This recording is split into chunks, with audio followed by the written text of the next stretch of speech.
Assalamualaikum warahmatullahi wabarakatuh. Perkenalkan, nama saya Distia Firliana, jurusan Teknik Informatika kelas 1E Universitas Islam Riau. Nah, kali ini saya akan menganalisa sistem komputer pada Facebook. Sebelum itu kita perlu tahu apa itu sistem komputer. Nah, sistem komputer adalah kumpulan perangkat-perangkat komputer yang saling berhubungan dan berinteraksi satu sama lain untuk melakukan proses pengolahan data, sehingga dapat menghasilkan informasi yang diharapkan oleh pengguna. Kemudian, sistem komputer itu terbagi atas CPU atau Central Processing Unit, biasanya untuk memproses, kemudian memori untuk menyimpan data, dan peralatan input atau output.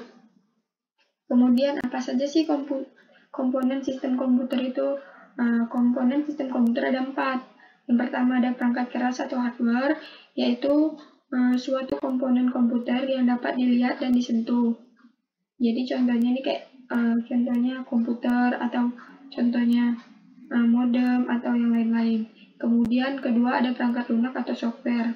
Nah, ini adalah program yang tersusun untuk melaksanakan instruksi agar mendapatkan hasil. Kemudian komponen yang ketiga ada data. Data adalah fakta dasar yang mewakili suatu kejadian.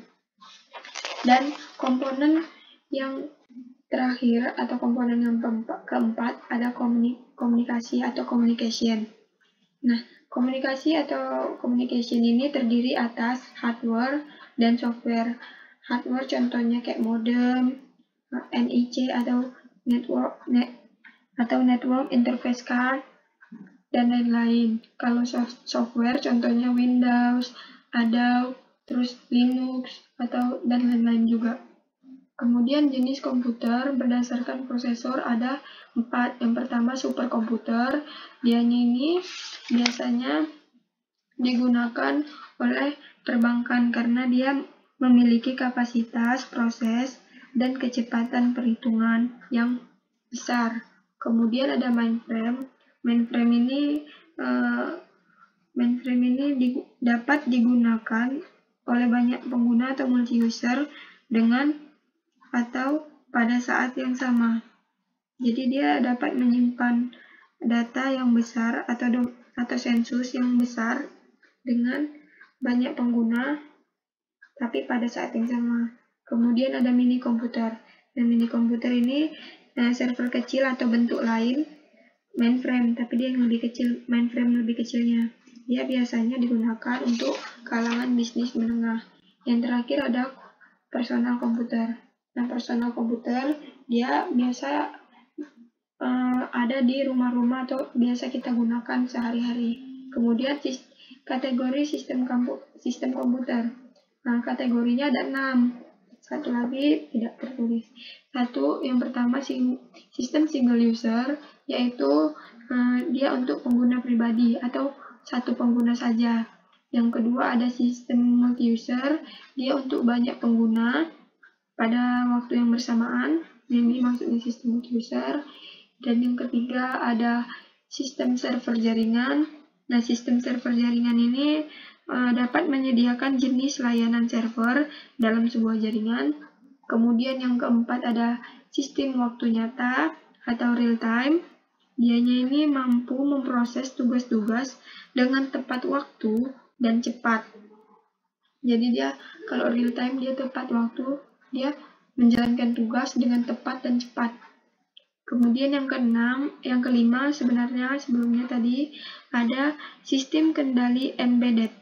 Jadi sebelum terdistribusi dia ada sistem kendali embedded. Dia ini diimplementasikan dengan microcontroller dan dapat memberikan respon yang sifatnya real time. Tepat dan cepat tadi real time kan. Biasanya digunakan pada peralatan digital seperti smart card, HP, dan lain-lain. Yang terakhir ada sistem terdistribusi. Nah, sistem terdistribusi ini ada 2 jenisnya. Yang pertama clear to clear dan client server. Nah, sistem terdistribusi membutuhkan perangkat lunak yang berbeda dengan sistem terpusat. Kemudian saya akan menganalisa Facebook. sebelum itu kita perlu tahu sejarah Facebook atau pengertiannya. Nah, Facebook itu sebuah layanan jejaring sosial yang berkantor pusat di Menlo Park, California, Amerika Serikat, dan diluncurkan pada bulan atau pada tanggal 4 Februari 2004. Nah, pendiri Facebook itu Mark Zuckerberg. Dia bersama teman-temannya, mahasiswa Universitas Harvard, seperti Eduardo Severin, Andrew M.C. Dustin Moskovitz, dan Chris Hughes. Keanggotaan untuk Facebook ini awalnya terbatas hanya untuk mahasiswa Harvard saja. Kemudian diperluaslah Facebook ke perguruan lain seperti di Boston, ke Ivy League dan Universitas Stanford. Kemudian secara perlahan setelah dari perguruan tadi, kemudian dia membuka diri ke universitas lain, dan sebelum dibuka untuk siswa sekolah menengah atas, akhirnya dia dibuka untuk orang yang berusia minimal 13 tahun. Kemudian pengguna harus mendaftar sebelum dapat menggunakan situs Facebook. Setelah itu dapat membuat profil pribadi. Kemudian dapat juga menambahkan pengguna lain sebagai teman, juga dapat bertukar pesan, kemudian mendapatkan pemberitahuan apabila pengguna lain memperbarui profilnya. Kemudian pengguna dapat bergabung dengan grup atau dengan grup yang memiliki ketertarikan yang sama. Bisa diurutkan dari tempat kerja, sekolah, atau perguruan tinggi, ciri khas lainnya, dan dapat mengelompokkan teman-teman mereka ke dalam daftar rekan kerja atau teman dekat. Nah, itu dia aplikasi Facebook. Kemudian kita analisa komponen apa sih sistem komponen pada Facebook. Yang pertama ada Linux atau Apache. Facebook menggunakan sistem operasi Linux. Linux adalah Unix seperti kernel sistem operasi komputer.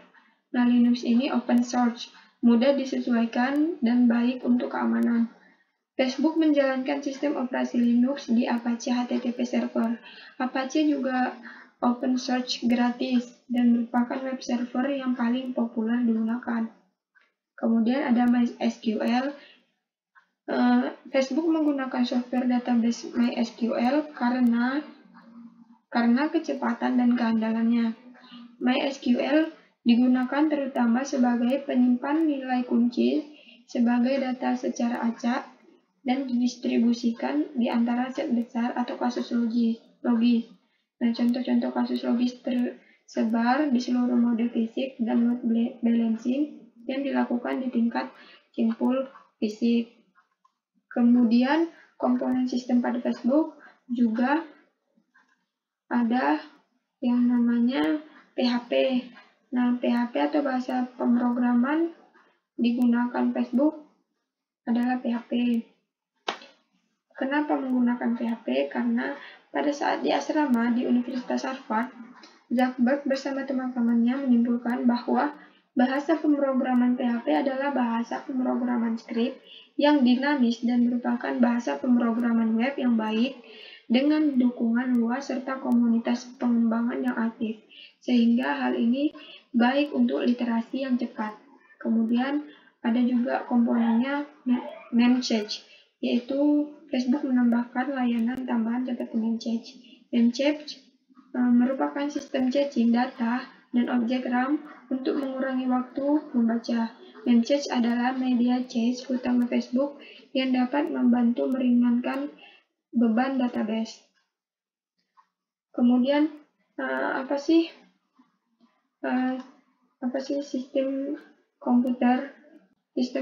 jenis komputer yang digunakan oleh Facebook? Menurut saya, Facebook menggunakan jenis komputer mainframe karena dia dapat digunakan oleh banyak pengguna atau multi-user pada saat waktu yang sama. Facebook menggunakan data server yang disebut server farm dengan data teknis pusatnya dengan PUE yaitu 1,5 sampai dengan 1,18, jumlah server 15.400 dan umurnya 3 sampai dengan 5 tahun. Nah, di dalam gedung perusahaan Facebook, pusat data ada pada dua bagian. Sebelah kiri adalah server yang menggunakan spesifikasi Open Compute dan di sebelah kanan adalah server store board. Kemudian apa sih kategori sistem yang dipakai oleh Facebook? Nah, Facebook menggunakan sistem komputer berupa sistem multi-user, yaitu sistem yang menyediakan penambahan fasilitas yang mengizinkan berbagai pengguna untuk berbagi sumber daya. Nah, Facebook juga memiliki file login pengguna dan password untuk keamanan, sehingga dapat dijalankan atau digunakan di satu komputer dengan banyak pengguna atau user yang berbeda. Baiklah, mungkin sekian dari analisa sistem komputer pada Facebook. Kurang dan lebihnya saya mohon maaf, saya akhiri. Wabillahi taufiq wal hidayah. Wassalamualaikum warahmatullahi wabarakatuh.